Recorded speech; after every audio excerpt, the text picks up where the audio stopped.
여기 오신 분들은 제가 알기로는 세상빛 교회 다니는 주일학교라고 그럽니까? 뭐라고 그럽니까? 옛날에 우리는 주일학교라고 그랬는데. 네. 주일학교 학생들 맞죠?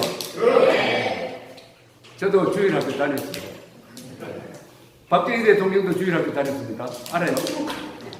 아까 기념관에서 그거 안 가르쳐 줬을까? 박정희 대통령이 태어난 데가 어디죠? 구미에 교회가 있었어요. 상모 제1교회죠 아마. 거기에 주일교회에 다녔어요. 박정희 대통령이. 그래서 그 뒤에 뭐 교회 다니고 한 기독교 신도는 아니지만은 어릴 때 주일학교를 다녀서 그 기억을 오랫동안 간직하신 분이에요. 그래서 무슨 이야기를 할 때마다 이 기독교적 이야기를 아주 자주 인용을 하고 한 분입니다.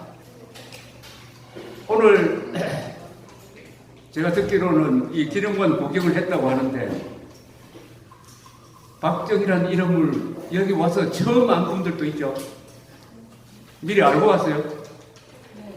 우리 목사님이 미리 가르쳐 주셨구나. 그렇죠. 네. 여기서 박정희라는 이름 여기서 처음 안 본 손 한번 들어보세요. 한 분. 여기 보니까 오늘 초등학생이 있습니까? 초등학생 손 한번 들어보세요. 많이 있네. 그 다음에 중학생, 고등학생, 초등학생과 고등학생, 그리고 부모님들, 이런 자리에서 제가 강연하는 건 처음입니다. 그러니까 어디에 초점을 맞춰야 될지 잘 모르겠는데 오히려 내가 많이 질문을 해야 되겠어. 질문을. 오늘 이렇게 둘러보고 박정희라는 사람 하면은 뭐가 제일 머리에 떠오릅니까? 새마을. 좋은 이야기를 하셨네. 새마을. 그 다음 경제발전. 자. 경제성장. 크게 손 들었어. 고속도로. 경부고속도로. 알만한 건 다 안 해. 제 꼬마 손 들었는데 하고 뭐지? 나무. 박수. 나무라는 게 뭐냐면 산림녹화는 이야기. 산림녹화 그죠? 산림녹화 굉장히 여기. 응? 일제강점기. 무슨 뜻이냐 하면 박정희 대통령이 일제시대 때 군인이 됐어요. 그죠? 일제시대 때 군인이 돼가지고 그때 군사기술을 많이 배웠어요. 이분이. 그래서 대한민국이 수립된 이후에 또 군인이 돼가지고 대한민국이 안보를 이렇게 튼튼하게 할 수 있는 자주국방을 했습니다. 그 출발점이 일제 때 군인 생활을 했다는 것에서 출발했다. 그런 이야기입니다. 그 다음, 저기 손 들다가 말았는데 또 기억나는 거. 박정희 하면 기억나는 거. 우리 박근혜. 그렇지. 지금 박정희 대통령의 가족이 어떻게 됐냐면은 박근혜 씨가 제일 위에가 아니에요. 압니까? 그거 모르지. 살아계신 분이 훨씬 나이 많은 분이 계셔요. 박재옥이라는 분이 있습니다. 박재옥, 박근혜, 박근영, 박지만 이렇게 됩니다. 네. 박재옥, 박정희 대통령이 결혼을 몇 번 했는지 알아요? 그게 안 가르쳐 주던가? 세 번. 세 번 행위라 해도 되고 두 번 해도 되는데 정식으로 이 호적에 오른 사람은 두 사람입니다. 첫 부인에서 난 장녀가 박재옥 씨, 그 다음에 둘째 부인이 누구죠? 유경수 여사. 그래서 박근혜, 박근영, 박지만 이렇게 됩니다. 그 다음에 또 박정희 하면 생각난 거 뭐? 손 들고. 그렇지. 군사혁명. 그 앞에 뭐가 붙어야 될 텐데? 그렇지. 5.16. 언제예요? 학교에서 안 배웠나? 5월 5월 16일 맞는데 몇 년? 5.16이 몇 년에 났어요? 가면서 6.25는 몇 년에 났나? 6.25가 몇 년에 났는지 아는 사람?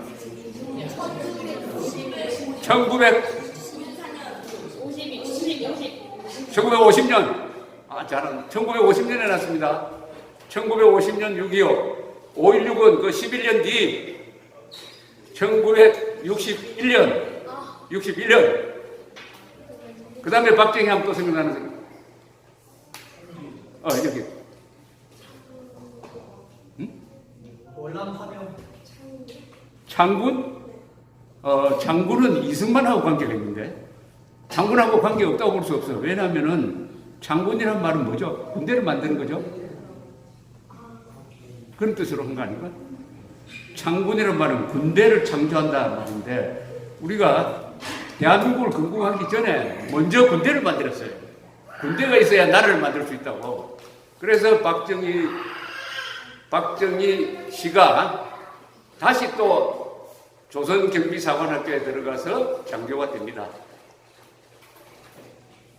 또 뭐? 무슨? 큰 소리. 구미. 박정희 대통령 고향이 구미. 근데 박정희 대통령이 났을 때는 구미라는 이름보다는 선산이라고 그랬어요. 선산. 경상북도 선산. 구미 하면 또 뭐가 생각나요? 박정희 말고 생각나는 거. 구미. 구미는 전자산업단지입니다. 전자산업. 우리나라 IT 같은 이런 전자산업단지가 구미에 있어가지고 한때 구미에서 수출을 얼마나 했느냐 하면 400억 달러를 수출을 했어요. 인구가 40만인데 북한이 얼마나 수출을 하느냐 1년에 요새는 제재가 걸려가지고 2억 달러밖에 수출 못해요.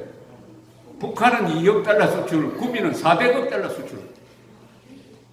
얼마나 놀라운, 뒤에 손 드신 분. 글도 잘하셨고, 악기도 하셨고, 또,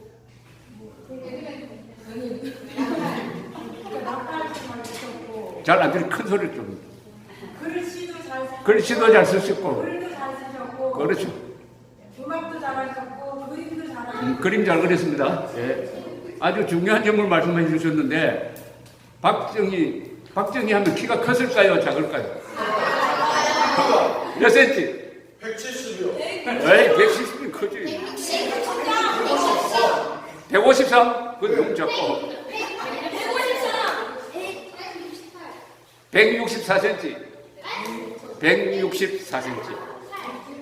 거기 나폴레옹 사진 봤어요. 나폴레옹도 키가 작았어요. 서양 사람으로는. 그런데 박정희가 나폴레옹을 좋아했다는 걸 들어봤죠? 이순신 나폴레옹은 키가 168cm였습니다. 그런데 박정희, 나폴레옹, 이승만도 키가 큰 사람이었어요. 키가 작은 사람이 세계를 움직입니다. 키가 작은 사람이.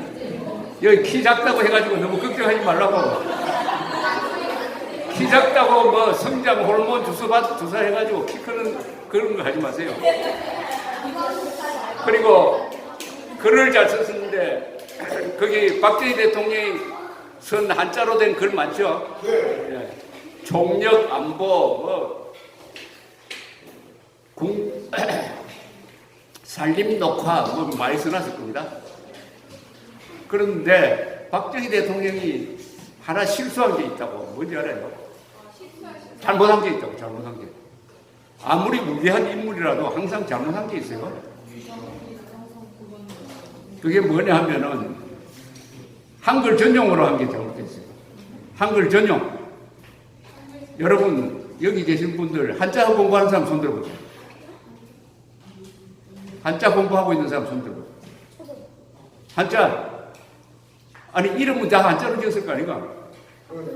그러면 한자로 써야지. 한글로 쓰면 안 되지. 한자 교육을 박정희 대통령 때 좀 소홀하게 했어요.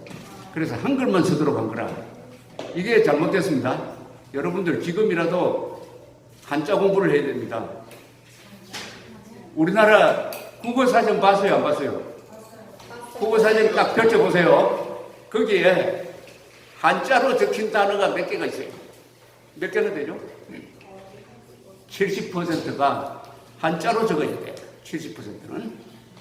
그러니까 뭐 박정희라는 이름도 한자지만은 박정희, 교육, 교회, 기독교, 민주주의, 자본주의 이런 건 전부 한자로 적어야 되는데 한글로 적는 바람에 여러분들이 단어의 뜻을 제대로 몰라요. 30%는 한글로 적어도 됩니다. 그런데 박정희 대통령이 가난한 사람 위주로 생각을 하다가 막 실수를 해가지고 한자 교육을 안 시키는 바람에 여러분들이 책을 읽는데 굉장히 지금 어려운 점이 있을 겁니다. 그런데 늦지 않았으니까 지금 빨리 한자를 배우라고. 한자 배우는 게 영어 배우는 것보다 100배 더 중요합니다.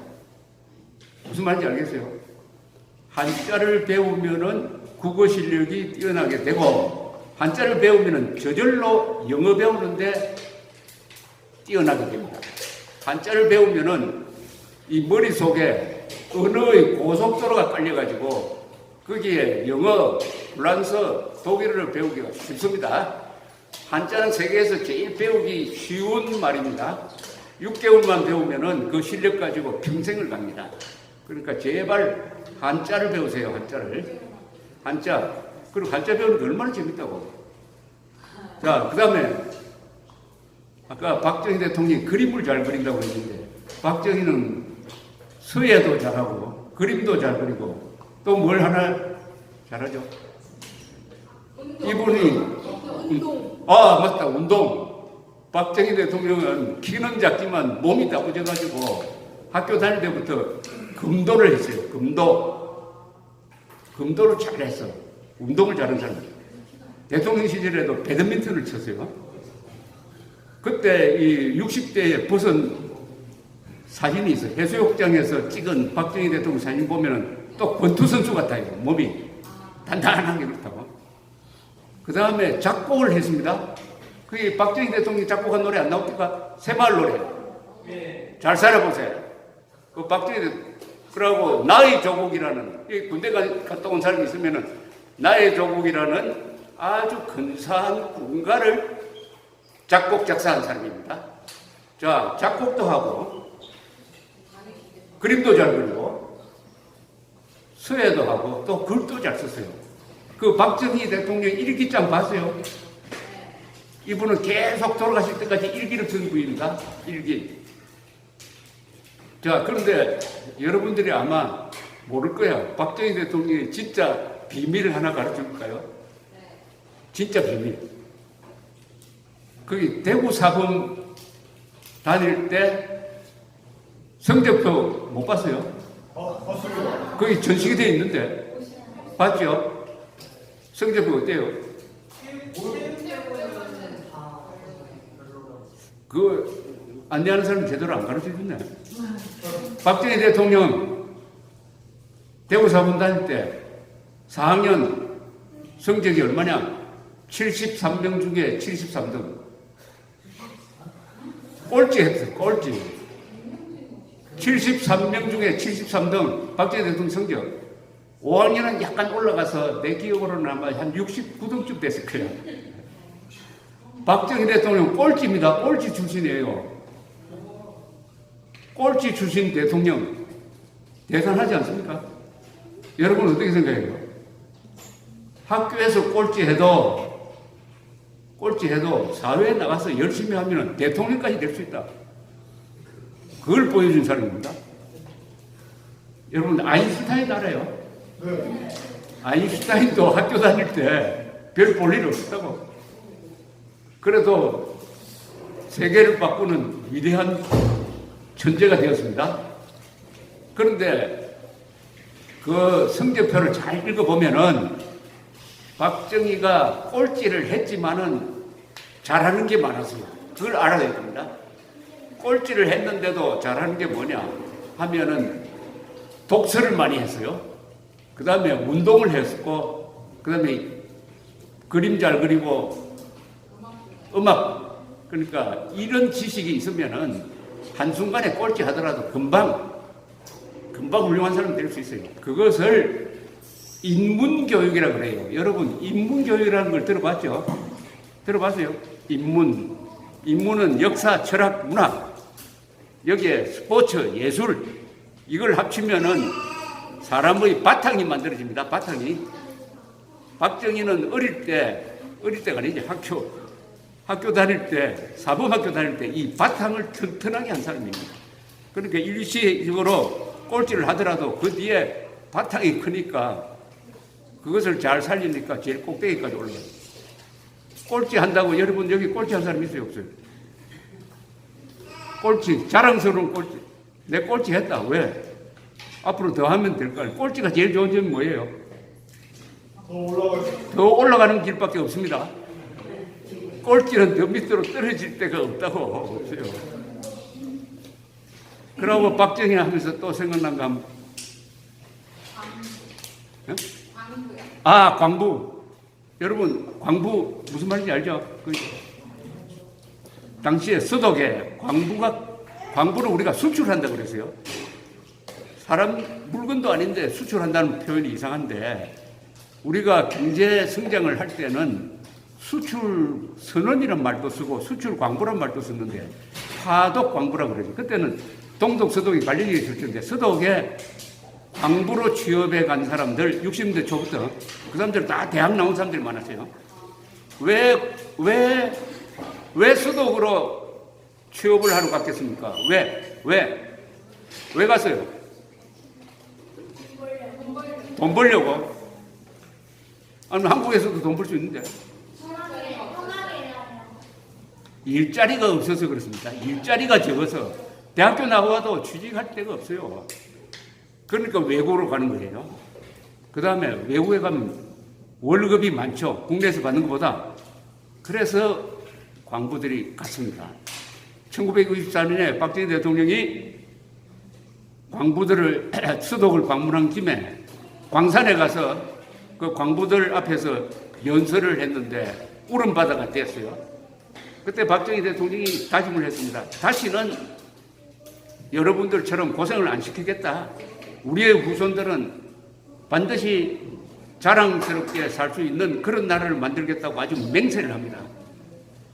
그렇게 되지 않았어요? 맞죠? 그러면은 여러분들 다 아까 보았으니까 그럼 박정희 대통령이 한 일이 뭐냐라고 물으면 오늘 대답이 상당히 나왔습니다. 첫째, 나무, 산림녹화. 우리가 학교 다닐 때가 바로 한 50년, 60년 전인데 그때는 산이 민둥산이라고 그랬어요. 산이 벌겠다고. 나무가 없어서 가지고 벌겠어요. 비만 오면은 막 산에서 토사가 생기고 해가지고 홍수가 나고 이렇게 됐습니다. 그럴 때 식목일이 만들어져 가지고 식목일 언제입니까? 4월 1일? 4월 5일. 그때부터 나무를 심기 시작했어요. 이승만 대통령 시절부터 나무를 열심히 심고 나무는 열심히 심는다고 해서 되는 게 아닙니다. 나무를 베지 못하게 막아야 돼요. 그래서 박정희 대통령은 한때 입산 금지를 했어요. 입산 금지가 뭐죠? 무슨 뜻인가? 산에 들어가지 말아요. 이렇게 하면서까지 산을 가꾸어 가지고 산림 녹화에 성공을 했습니다. 자, 산림 녹화에 성공하면은 무슨 좋은 일이 연쇄적으로 일어나죠? 산림 녹화에 성공하면은 첫째, 산소가 많아지죠. 그죠? 오염을 줄입니다. 나무가 울창하면은 그 다음에 어떻게 되죠? 비가 내렸을 때, 그죠? 비가 내렸을 때 산이 비를 딱 품어가지고 있다가 조금씩 개울을 통해서, 강을 통해서 뿜는다고. 그걸 모으면은 댐을 만들 수 있습니다. 그죠? 댐을 만들면 물을 가두어 두는 거라. 그러다가 가뭄 해소에도 쓰고, 마음대로 물을 마시는 상수도용으로도 쓰고, 우리는 또 공장을 많이 만들었으니까 공업용수로도 쓰고, 그리고 뱃놀이도 할 수 있고, 관광용으로도 쓰고, 이게 어디서 출발하느냐? 산림녹화에서 출발했어요. 산림녹화. 그런데 공업화를 하면은 나무를 잘라 먹는 게 보통이에요. 그런데 세계 어느 나라도 산림 녹화도 성공하고 공업화도 성공한 나라가 많지 않습니다. 한국이 거의 유일한 경우예요. 산림 녹화. 아까 또 파독 이야기했으니까 광부라는 게 무슨 뜻이냐 하면은 한국 사람들이 해외에 뻗어갔다는 겁니다. 해외로 뻗어갔다. 지금 한국 사람들이 얼마나 해외 여행을 많이 합니까? 여기 우리는 꿈도 못 꾸는데 요사이는 뭐 유치원 다닐 때도 아빠 손잡고 외국 가고 그러더라고요. 여기서 외국 가본 사람 손 한번 들어보세요. 지금까지 외국 가본 사람. 상당히 많네. 일부러 손을 안 드는 것 같아. 우리 옛날 같으면 꿈도 못 꾸지. 내가 해외여행 처음 한 게 말이에요. 나이가 75년에 해외 30살. 30살 됐을 때 기자상을 받아가지고 일본에 간 게 처음이었어요. 근데 요새 우리 외손자 녀석들 보면은 수시로 뭐 괌에 갔다가 로스앤젤레스에 갔다가 최근에는 런던, 파리에 갔다가 오더라고. 이렇게 될 수 있었던 게 뭐냐? 우리가 첫째 잘 사니까.